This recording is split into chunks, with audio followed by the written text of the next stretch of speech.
What's up, my Century Gunners? It's the Sentiment here, so back again with another classic WWE pay-per-view review. This one is the last one on this channel. I'll get to it at the end of this video. A couple weeks ago marks the 25th anniversary of you can call it an historic show. And the show I'm going to talk about is the first Armageddon in the company's history from 1999. So this show was at the National Car Rental Center. Right now it's called the Amerant Bank Arena in Sunrise, Florida. That's outside of, I'm guessing it's in a suburb or outside of Fort Lauderdale, Florida. On the 12th of December 1999, the attendance of the show was 17,054. The first Armageddon in the company's history drew about 371,000 pay-per-view buys. A massive upgrade than the previous year's December pay-per-view. That is Rock Bottom in Your House. That show drew about 290,000 pay-per-view buys. Because of the main event was The Undertaker versus Stone Cold Steve Austin in a Buried Alive match. Winner, if Austin wins, he'll be in the 1999 Royal Rumble match to get any shot at the World Wrestling Federation champion. And also on the same night you had Rock versus Mankind for the championship. This show is an historic show because, for one, this is the first Armageddon show in the company's history. It became the company's December themed pay-per-view. They'll continue for a decade. They had that one-off of not doing Armageddon. That was in 2001 because they did Vengeance that year because it maybe has to do with the events of 9/11. Yeah, they will continue to do Armageddon until 2008, and then afterwards they kind of scrapped it and did TLC. That will be replaced with the new December themed pay-per-view, and then they got rid of that. I don't want to get into should they bring back December themed pay-per-views for the WWE. That's another topic for another time. So yeah, this show is memorable for two things. It's gonna be a bit of a spoiler. You got that 3-minute match between the Big Show versus the Big Boss Man for the WWF Championship, and the main event between Triple H versus Vince McMahon. And this revolves around Stephanie McMahon. I'll get to that main event at the end of this. Really, we're gonna get to the main event. So yeah, and also by the way, this is the DVD cover of the show because the promotion poster of the show has The Undertaker, but unfortunately Undertaker is still injured. Won't see The Undertaker again until probably Judgment Day of 2000 when he came back as the American Badass. So yeah, first Armageddon show in history. Big Show Boss Man for the 3-minute WWF title match, and also Triple H Vince in the main event. Revolve around a good swerve and revolve around Stephanie McMahon. So let's do quick results of the dark match. So the dark match, we had actually it's not really a dark match. It's on an episode of Heat before the show.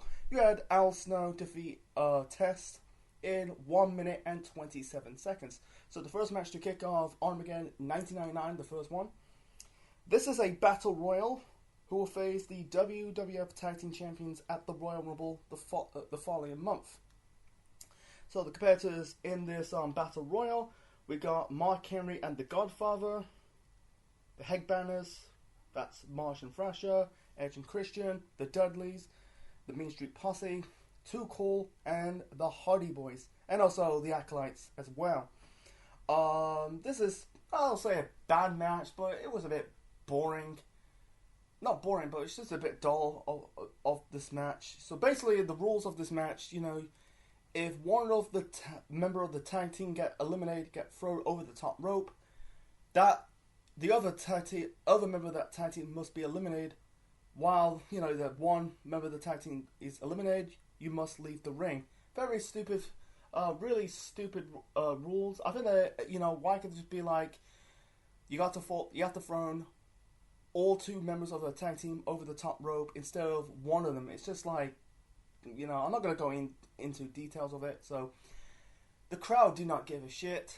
You know, they were dead. I've heard it's throughout the whole show. That's the theme. I don't want to get into that. So the ending was more excited. You know, the final two tag teams in this match was the Acolytes that will soon become the APA. They'll be the APA in February of the year 2000, but at the time they were, I think it's their second to last pay-per-view appearance as the Acolytes. Then they'll become the APA, and the rest is history. So it was the Acolytes and the Hardy Boys. It was the one thing interesting about this match is the missed eliminations. You know, one of the members of the tag team eliminated them. The referee don't see them. You know, whether it's, you know, one eliminated the other, one member of the Acolytes eliminated one member of the Hardy Boys, or vice versa. So in the end, Farouk kind of threw Jeff Hardy out of the ring. I'm guessing one of them were feuding at the same time. I'm not too sure. Acolytes won this match, and they are the #1 contenders of the World Wrestling Federation Tag Team Champions. We'll face them at the Royal Rumble next month. And by the way, I reviewed Royal Rumble 2000 about a couple of years ago. Go and check it out. But anyway, it wasn't a bad match. It's just like, very boring. It was really, the match lasted about 10 minutes. Oh, it's very close to 11 minutes, actually. You know, it's the longest 10 minutes of my life. It was just punch, punch, punch. The rule of if one member of the tag team get eliminated over the top rope, the other tag team member must leave the ring. It's stupid, you know, but it's just what it is. So let's move on to the next match. So the next match, we've got Kurt Angle taking on Steve Blackman. No build, or what kind of a build. This was revolved around on an episode of SmackDown. It was in a tag team match with Kurt Angle teaming up with Steve Blackman taking on the Dudleys, you know. Angle blamed Blackman for the loss. So Angle in this match, Angle at this moment in time, because Angle debuted at Survivor Series, you know, his first match was against Sean Stasiak, you know. He was still not quite there yet. He's still trying to grasp and get into the world of professional wrestling, you know, with the storylines and characters, you know. But anyway, so he came to the ring, you know, he basically, you know, shaking the fans' hands, you know. This is before he ended up, you know, the fans chant, "You suck," while his entrance play. But anyway, he's about to say something. Out comes Steve Blackman. The match between Angle and Blackman was okay. I feel like this is a match you probably see on probably a Raw or SmackDown, or probably on Heat before the show, not on your pay-per-view at the time you spend a lot of money. I feel like it's just a TV match, but not a match you probably see on pay-per-view. Anyway, so try to keep it short and simple, you know. The fans did boo Angle, you know. I think, like, every time Angle's, like, raised his arm, like a victory arm, the fans booed, you know. I think he did, like, raise his arm like this, you know. The fans booed. You can tell, like, they're starting to hate Angle. Like I say, he's not quite there yet. You know that the year 2000 will be Angle's, like, best year. You know, he went on to win the Eurocontinental Championship, the King of the Ring, and the WWF Championship, you know. But at the time, he's still not quite there yet. Not say green, but kind of like still not quite there yet. He's still a rookie. Yeah, but anyway, so in the end, Angle got the victory. Performed the bridge belly to belly suplex to score the victory. And afterwards, you know, Steve Blackman got his heat back, you know, hitting Angle with the nunchucks, and that was it. So yeah, you can tell Angle was a heel at this moment in time. You know, he'll end up like you know, he's not quite there yet. You know, he's still, like I said, still finding his character. You know, trying to adapt it into the world of professional wrestling. So, and anyway, it's knowing that the following month at the Royal Rumble, he ended up losing, because at the time he was on the undefeated streak. He ended up losing to the debut of Taz at the Royal Rumble the following month. So let's move on to the next match. So the next match is a big waste of time, to be honest. It's for the women. This is a evening gown pull match for the WWF Women's Championship. Ivory defending the belt against Miss Kitty. At the time, that's the future cat. You know, Stacey Carter. You know, at the time, I think she was dating or soon to be married to Jerry King Lawler, Jacqueline, and BB. BB is Barbara Bush. She was the female paramedic, and then I don't understand why they call it Barbara Bush or BB. I'm guessing it's referencing, you know, George Bush's. I think it was George Bush's senior, his dad. No, he's not the current George Bush, not George Bush Jr., but George Bush Senior. Not George W. Bush, but I think it's George H. Bush. You know, that's his wife is called Barbara.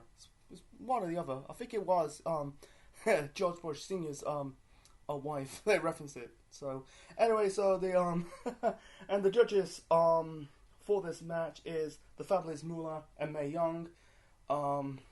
Because still in this rivalry between Moolah and Mae and Ivory, the match is just like I really scrapped it, pull away from the card. I understand why you gotta have some women on the show. I get it, but waste of time. I feel like you probably see it on Raw or SmackDown, but not on your pay-per-view. You're spending a lot of money.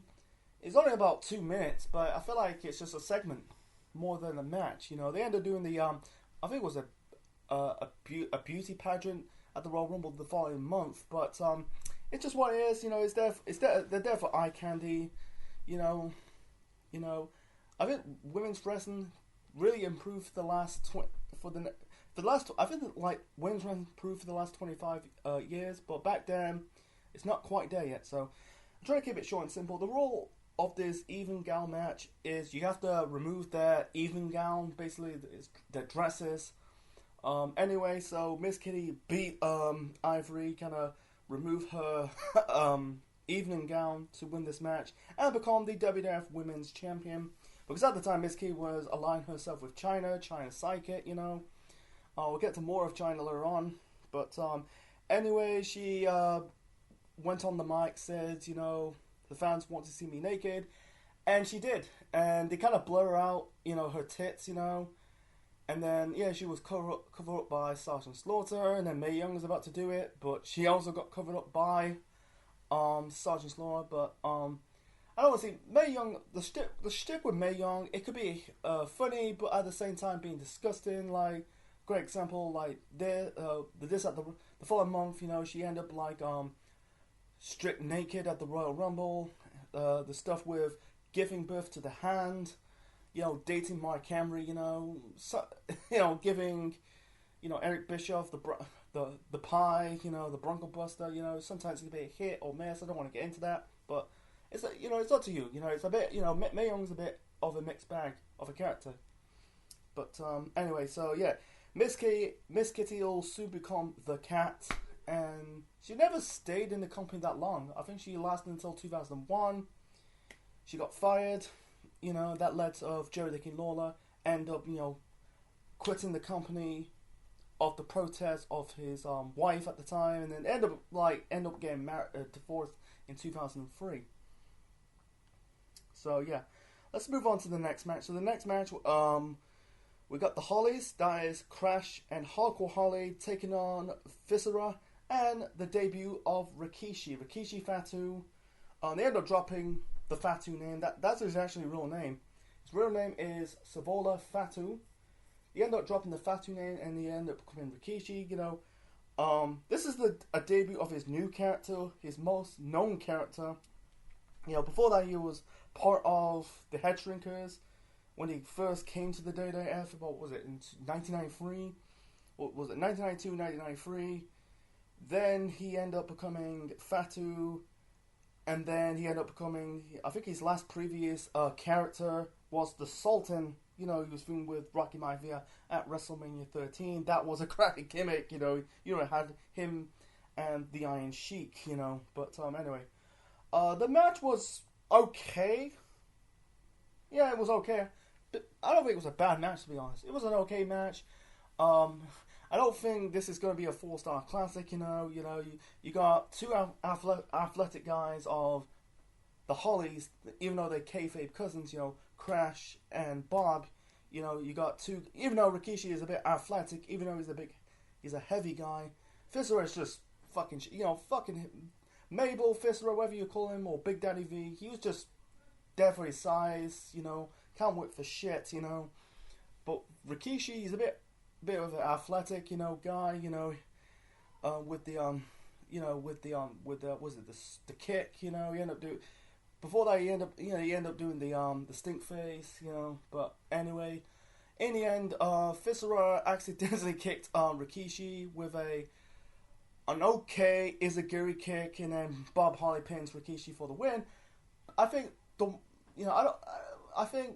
rather have Viscera take the L because Rikishi is still new as a new character, but afterwards, you had Viscera and Rikishi fighting. I don't think it led anywhere because Rikishi ended up teaming up with Too Cool. I forgot to mention Too Cool were in that battle royal. Forgot to mention that. God, even though it's been 2 days since I watched the show, my memory's a bit faint. Anyway, so the next match, this is a triple threat match for the European Championship. The British Bulldog, you can tell he's part of the Mean Street Posse, defending the belts against D'Lo Brown and Foul Venus. Before that, you had Teddy Long, holla, holla, holla player, It's very weird for him because he was a referee in WCW. Then he became a manager, a character in WCW. Then he left, and then all of a sudden, he have to do it all over again. A referee, he ended up becoming a manager, and then he becoming an authority figure, SmackDown, general manager of SmackDown and ECW. Holla, holla, holla player. Yeah, he's in the Hall of Fame. Some people don't like Teddy Long because of his tag team making, but I don't want to get into that. So, they kind of kicked members of the Main Street Posse out because they kind of associated with the Bulldog. This match sucked, to be honest. 3 botches. It was botchy. No chemistry. I don't think there's any build to this. It's basically beefing up the card. It's just what it is. Anyway, so I think botch number 1, you had D'Lo going for a springboard DDT. He completely slipped and still able to perform the move onto Foul Venus. Botch number 2, both D'Lo and Foul Venus hit the Bulldog with a crappy looking double clothesline. And the cherry on this crappy cake. The crappy cake with the shitty cherry on top. Both D'Lo Brown and Foul Venus nearly dropped Bulldog on his head with a botched hip toss, I don't want to get in details of it, In the end, D'Lo hit the Bulldog with the frog splash, and then Foul hit the money shot onto D'Lo to pin, I think he pinned Bulldog to win this match and become the new European champion. This was not good. I'm guessing 100% that Bulldog is pissed. He's pissed off, after this match, because, seeing both D'Lo and Foul I think D'Lo probably need to take the blame. Not Foul, it's got to be D'Lo. And this is the guy who really broke the neck of Darren Drozoff, even though it's an accident, but I think, that's the reason why, he's one of the most forgettable wrestlers and probably in the Attitude Era, because I think D'Lo has a reputation of injuring people. Great example. He had, the most noble wrestler was Darren Drozoff. Droz injured his neck, like I said. So let's move on to the next match. So the next match is this is a steel cage match. Kane taking on X-Pac. This is a continuation of the rivalry. The first match ended as Survivor Series with a disqualification. You had Triple H and DX beating down Kane, and then you had X-Pac, hitting Tori with the Izagiri kick. This time this is in a steel cage match. X-Pac needs to win this match via claim escaping the cage. Kane needs to win the match by pinfall inside of the cage. This match was good. I'm gonna say probably the best match so far in the show. Good. I think there's a good chemistry between Kane and X-Pac. It's speed versus strength. Or agility versus strength.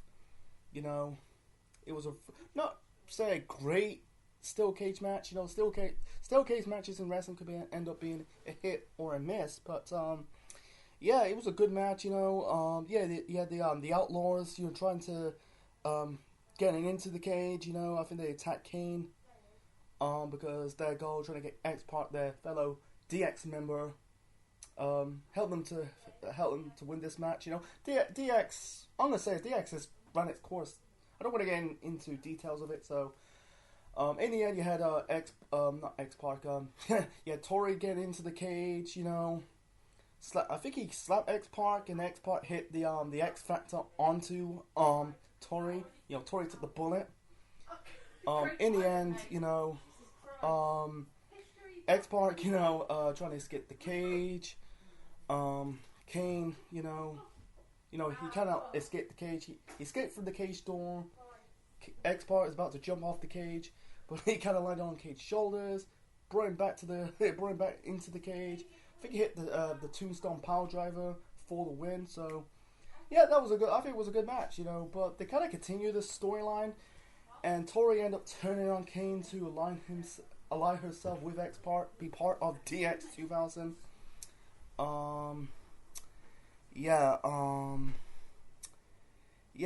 it was. I think like yeah, Tori as a character, you know, very forgettable character wrestler. You know, people when you say the name Tori in wrestling, you probably refer to Tori Wilson, but not Tori as in Terry Power. Yeah, Tori. This isn't clips, you know, of Tori. She is uninteresting. She is shit. She is just a charisma magnet. Let's be honest, she is a charisma magnet. You know, she has no personality, no charisma. Like, she had 2 bad matches in 1999 in the company. You know, she had a shit match against Sable, I think that was at WrestleMania 15, and a shit match against Ivory at SummerSlam. You know, I don't know why. You know, she was not ready for primetime television, man. I don't know. You know, she ended up leaving the company in 2001. You know, she's in good shape, but one thing she's lacking is just personality and charisma. Yeah, they continue this rivalry between Kane and X-Pac. You know, they should have ended it sooner rather than later. I think they kind of like drag it to the ground. And X-Pac ended up developing a lot of X-Pac heat, go away heat, you know, when the rivalry's still going on into the year 2000.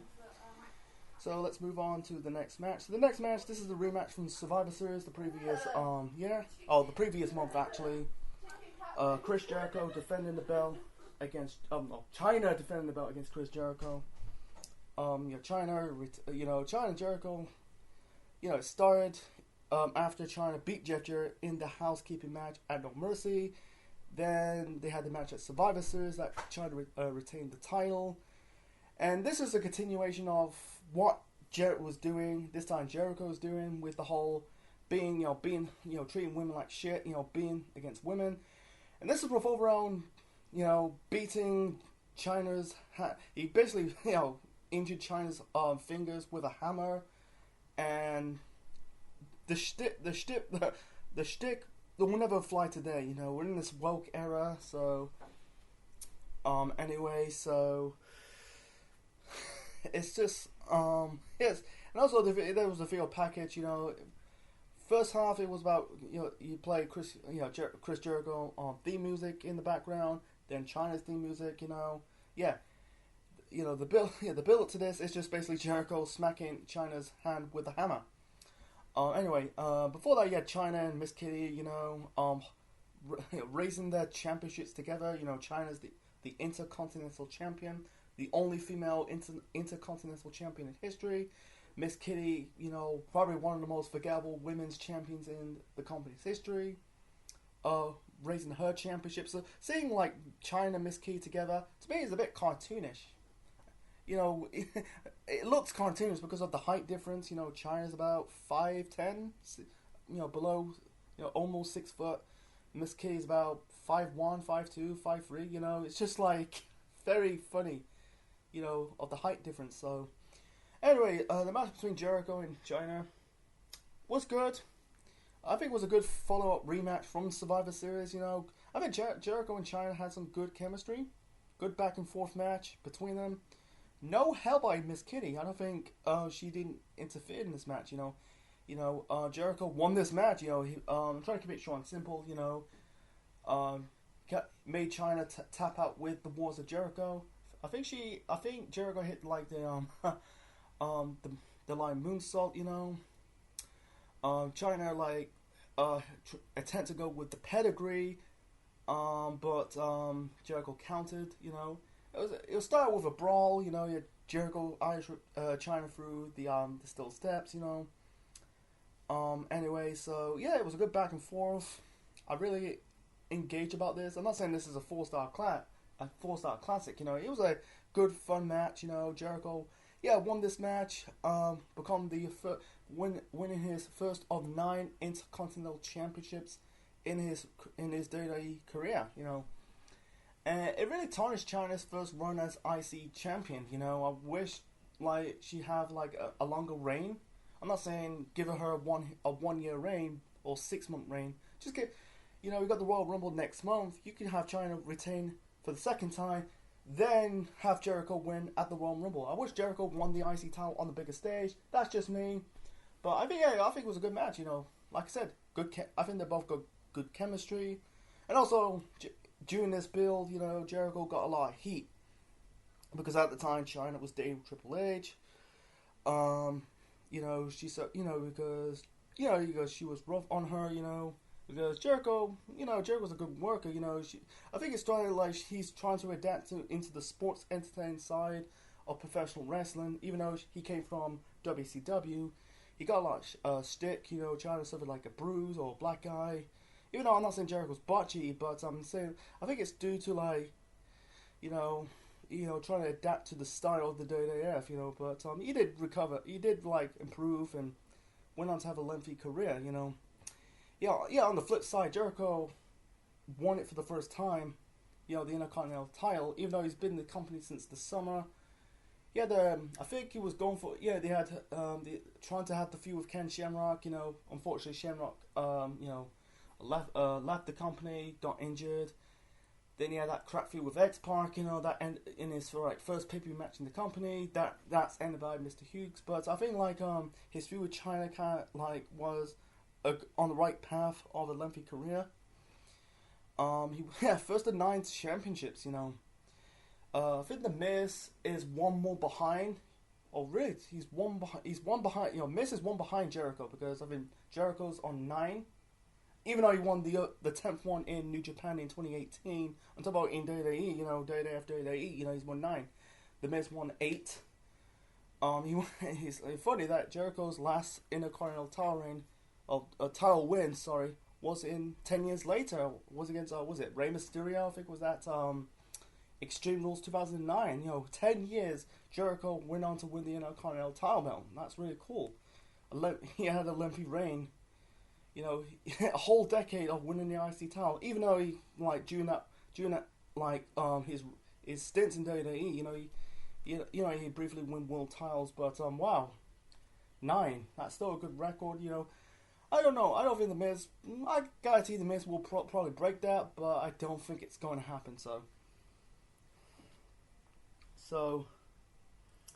moving on to the next match. The next match, this is for the WWF Tag Team Championship. Almost fuck it up. Yeah, the WWF Tag Team Championships. The New Age Outlaws, part of D-Generation X 2000, defending the belts against the Rock and Sock Connection. And this is revolved around Al Snow, because, Al Snow, Turner is the one who throw Mick Foley, Mankind's book in the trash, not the Rock, Anyway, so this match was good. Style a bit boring, but I think the Rock really helped this match elevate. It got a lot of pace. I feel like sometimes with Outlaws matches, they end up being dull and boring because they're not known for their wrestling. I think they're popular for their characters, but in the ring, both guys in the ring, they just never produce a memorable good match. But anyway, so. It was a good back and forth. The foregone conclusion, of course, the Outlaws are going to retain, and also the Rock and Sock Connection is going to win the tag team title belts for the 4th time. Anyway, so it was a good back and forth between both guys. You know, yeah, you had Al Snow interfering. You know, he kind of hit Mankind with head.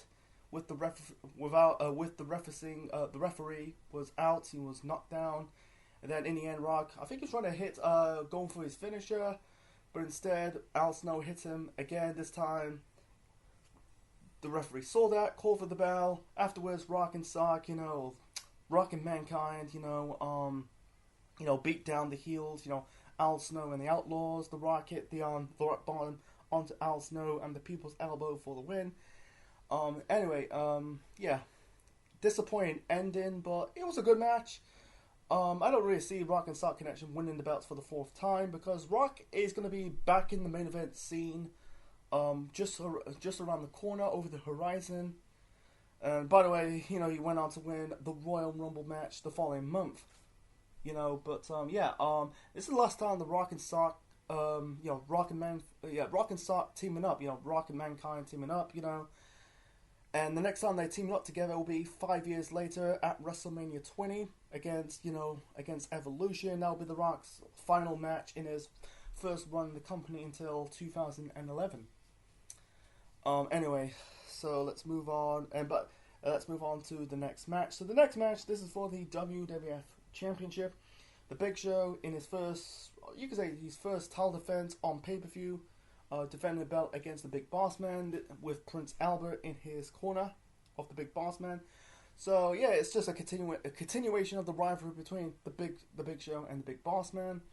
You know, this will revolve around the Big Show's dad in kayfabe dying because Big Show's real dad died when he was a baby. So anyway, there was a good video package of, you know, like Boss Man, you know, smashing, you know, Big Show's dad's pocket watch. I think it was a pocket watch it's not like a watch on your wrist. It's more like a watch, a pocket watch. You know, you put it in your pocket.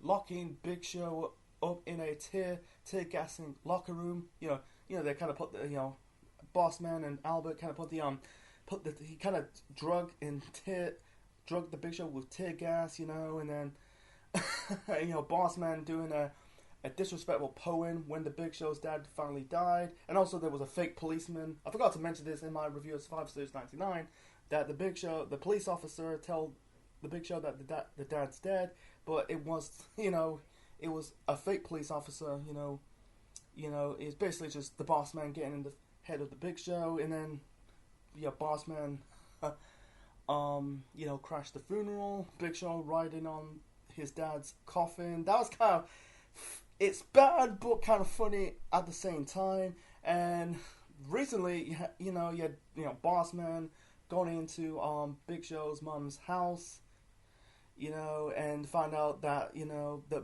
they're not legally married. You know, the mom and the dad are not legally married.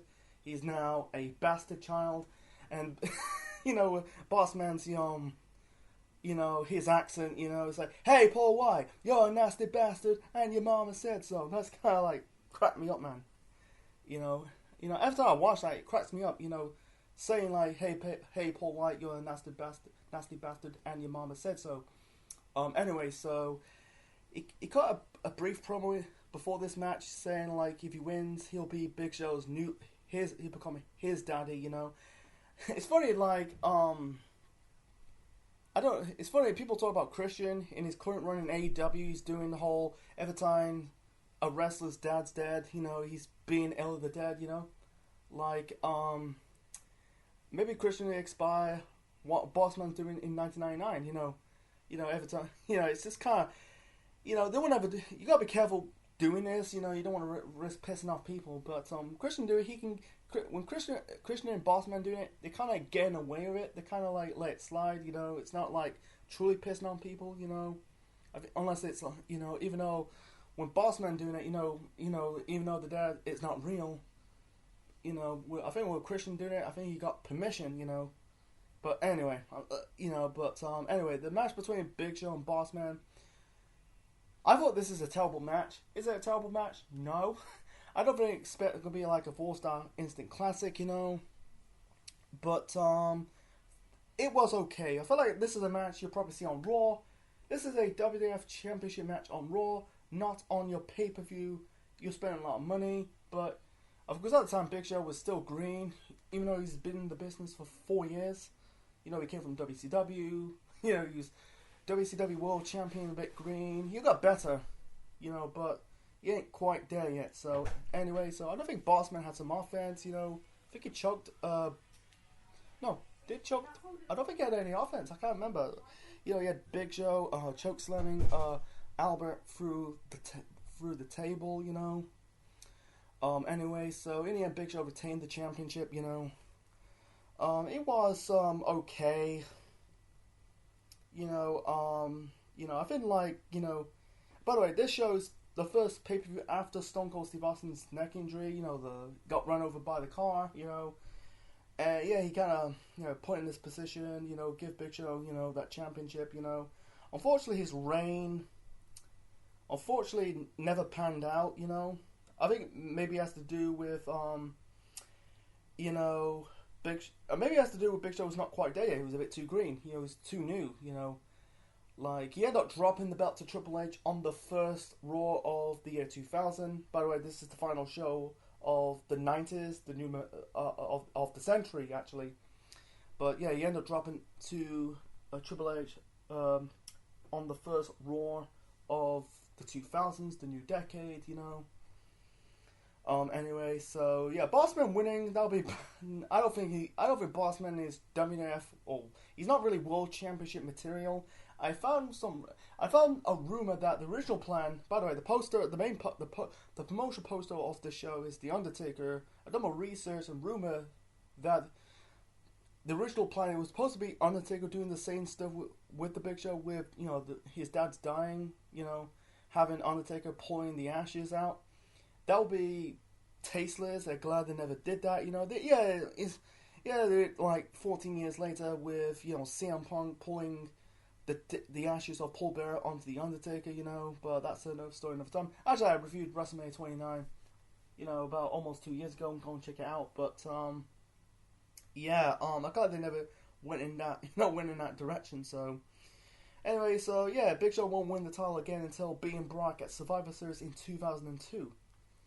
Moving on to the main event. So the main event, this is a no-holds-barred match. Triple H taking on Vince McMahon. So this revolves around Stephanie McMahon. You know, it started, you know, like in the autumn of 1999. You know, this was after Triple H won the championship for the first time against Mankind, the Raw after SummerSlam. Then Triple H was disrespecting, you know, Vince's wife Linda. Vince came back. Vince beat Triple H for the championship on SmackDown. That was the only time. He's the oldest WWF/WWE champion in history. I think he's the oldest world champion in WWE at the age of 54. But anyway, so Vince won the championship on SmackDown, vacated, for the six-pack challenge at Unforgiven. Triple H won the title for the second time. Then he beat Austin at No Mercy. Then he dropped the belt to the Big Show in the triple threat match between him, Triple H, and The Rock. He had Vince costing Triple H the championship. For the at Survivor Series. So, and this is revolved around Vince's family. You had like Triple H and DX beating down, Shane. There was a segment. I think you had Vince got beaten down, Tess got beaten down. You had Stephanie, covered in blood, and you had this infamous segment on Raw. Because at the time Tess and Stephanie were a kayfabe couple. They're about to get married.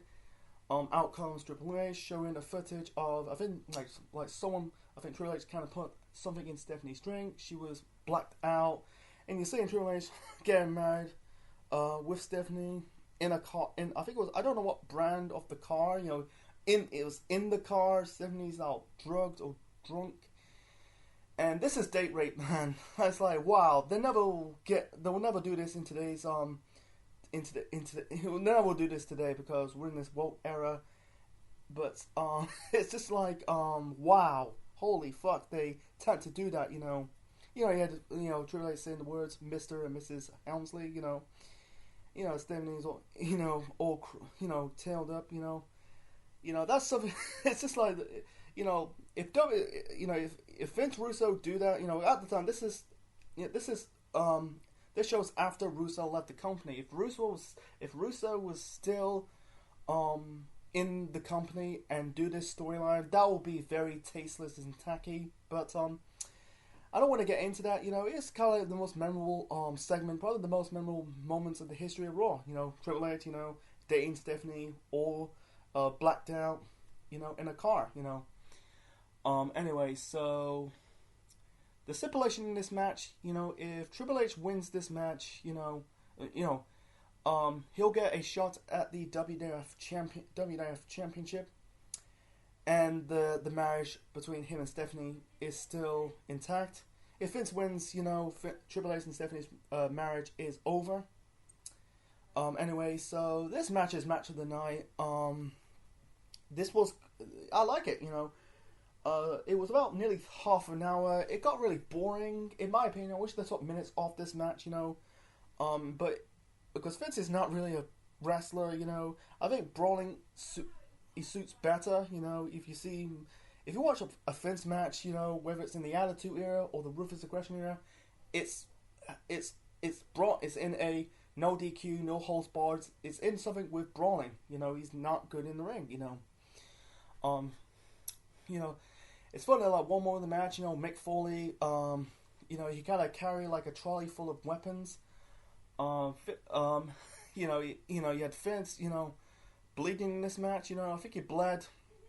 One more with the match, they kind of like fighting on the scaffold.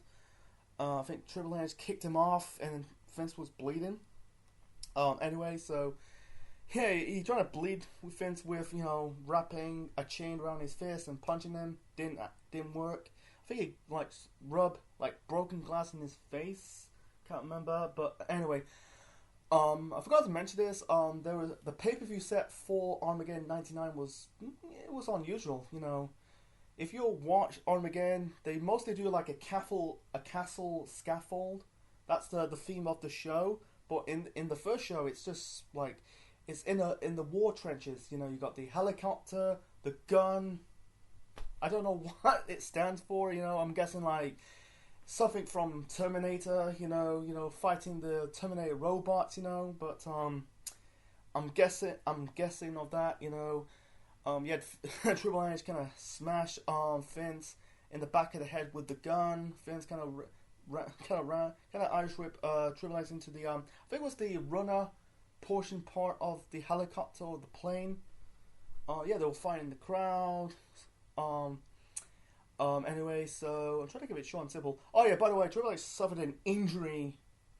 I think it's not really during this match. This was a day on the show. He had a bandage around his leg. He said it in an episode of Tough Enough in 2001 that he talked about in a match against Vince he injured his leg. I don't know. He injured his arm.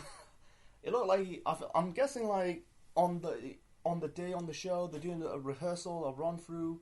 What they're going to do in the match, I'm guessing Triple H hyperextend his. I don't know what he injured his. I think he looked like he injured his knee or calf, partly torn his calf. It's funny knowing that in hindsight, 2 years later he ended up tearing up his quad, but he's still continuing it, But anyway, Triple H he had a history of leg injuries, injured quads and knees, in both, I think both legs or the same leg. I'm not too sure, but I know he tore quads in both legs, but he had a history of leg injuries. Anyway, so Vince was bleeding. Stephanie attended. Was in the crowd. Yeah, he had grabbing Vince behind. He grabbed the mic, grabbing Vince by the head when Vince is all bloody up. See Stephanie crying, seeing her dad's being up in the pulp, in the bloody pulp, Anyway, so, she was, I think he's about to hit Vince with the sledgehammer, but instead, Vince is low blowed. Stephanie came into the ring. She ended up grabbing the sledgehammer. Thought he's gonna hit Triple H with the sledgehammer. She couldn't do it, so Vince was going to hit. In the end, Triple H hit the sledgehammer onto Vince. I think it's the same situation when he hit Shawn Michaels in the back Same scenario if you watch Shawn Michaels Triple H from SummerSlam 2002. It's something like that same scenario. So Triple H beat Vince. He's now the number one contender for the WWF Championship, and his and Stephanie's marriage is still intact. And afterwards, Stephanie became smiling. She was in fear now. They're hugging it out, and it was all a rouge. And I think it was well done. I think she was kind of like too, 99 was Stephanie's like first year as an on-screen character. She was kind of like, I think she was kind of like, lack of experience, and then this heel turn on this show give her some character development. She ended up becoming the most, not say despised hero, but despised heel. But you get a lot of fans chanting sluts, but it kind of worked. In the final, like Triple H and Stephanie are in cahoots, Stephanie blames her dad for using her as a pawn in that rivalry with Stone Cold, Yeah, they had this segment, I think it was on the next night on Raw that, Triple H turns him on. And knowing that this kayfabe rivalry or kayfabe relationship become a real life relationship in real life, because everyone knows this is on the expense of China, because at the time Triple H was staying in China. This leading up to Triple H, there's a rumor and allegedly, Triple H had an affair with Stephanie McMahon while Triple H was dating China. That really pushed China out of the company. And they end up getting married in 2003. Talking about Triple H and Stephanie, and Triple H is running the company to this day.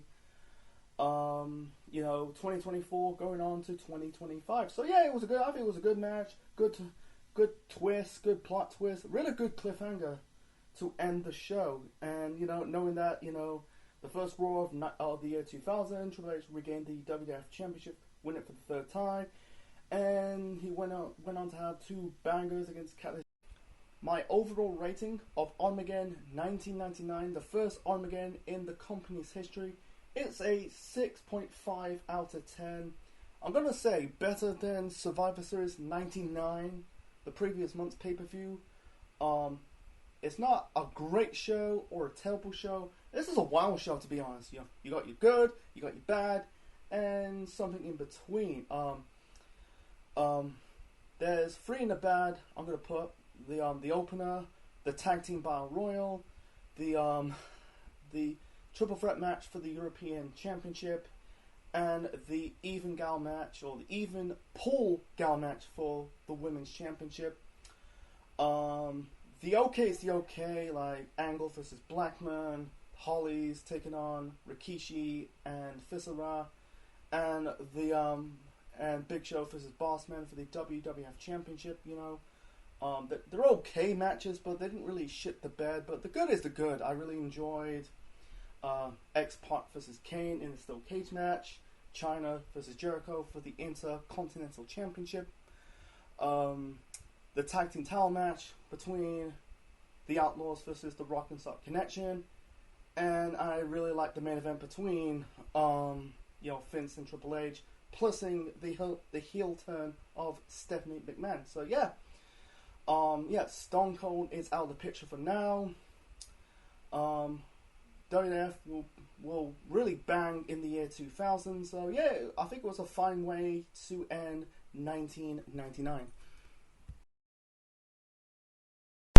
So what's your thoughts on WWF Armageddon 1999? Please leave your thoughts in the comment section below. Smash the like button, click the like, click the bell, subscribe to the Central Man Network on YouTube, be part of the Central Unit for more wrestling videos and more. Sadly, this is probably the final classic WWE pay-per-view review on this channel, because the reason why, because in my country, the United Kingdom, is that the WWE network is going to be shut down because WWE's moved to Netflix. It might be on Netflix, I might resume it, but I think I might do something else on my channel, bring back game streams and do some movie reviews. I'll still do some wrestling videos, I'm not giving it up. But it's like, as reviewing classic, wrestling pay-per-views, I think for now, I think I need to give my pundit brain a rest. So hope you enjoy the 4 years I've been doing it, or almost 5 years I've been doing it. If you want more classic WWE pay-per-view reviews I've done, just click on the playlist, or my playlist, at Central Man Network on YouTube, and you'll probably find my playlist of classic WWE pay-per-views I reviewed in the past, whether it's in the 80s, 90s, like mid-90s to late 90s, the 2000s, and the 2010s. So, anyway, folks, this is Central Man officially signing out. Check you later.